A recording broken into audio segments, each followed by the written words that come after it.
Good morning, everyone. We're continuing here in the laws of Kashrus of Rabbi Yamin Forst.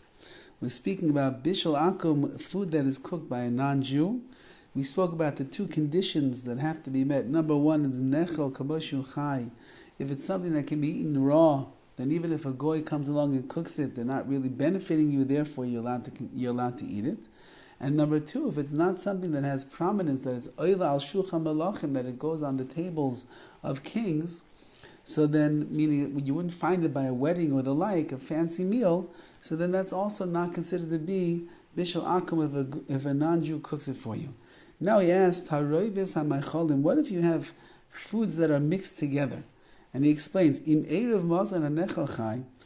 you end up combining food that can be eaten raw, with food that requires being cooked. For example, you have carrots, and which could be eaten raw, together with chicken, which must be cooked.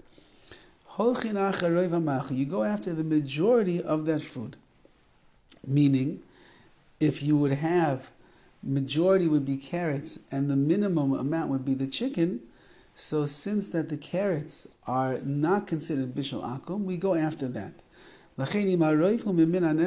Therefore, he explains, if the majority of the food in front of you right now is food that you can eat when it's raw, and a goy came along and he cooked it, everything in that mixture is going to be mutter, which is an amazing thing.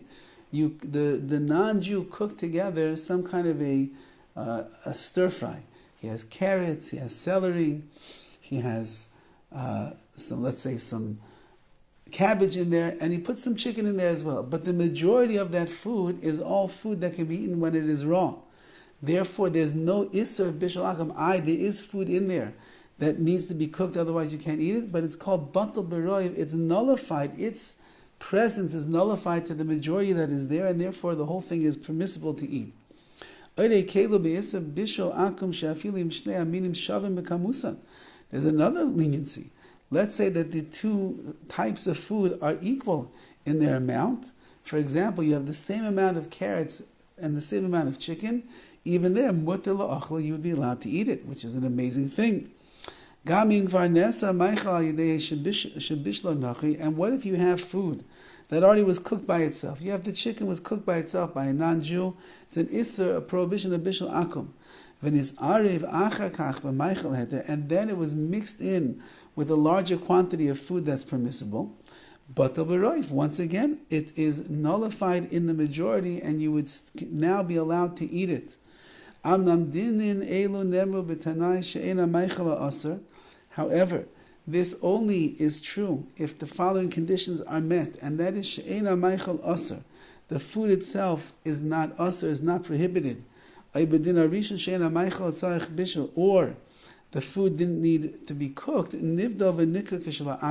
long as the food that is being cooked as the Bishul Akum, which we're saying can be nullified within the majority, as long as it's not nivdal v'nikra kishla atzma, it's not separated from the other food. For example, if you have a plate of carrots and separately you have chicken, even though it was all cooked together, but now you put it on separate areas, and so it's nikr, it's obvious what you have, that would be a problem.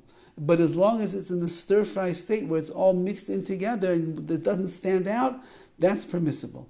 But once that it's noticeable which one is the one that was permissible and which one is the one that really should be usher, it's just that it's together with that which is permitted, then, says Rav Forst, then you run into an issue over there. Okay, we have more to speak about, and we'll continue Be'ez Hashem tomorrow. Have a wonderful day.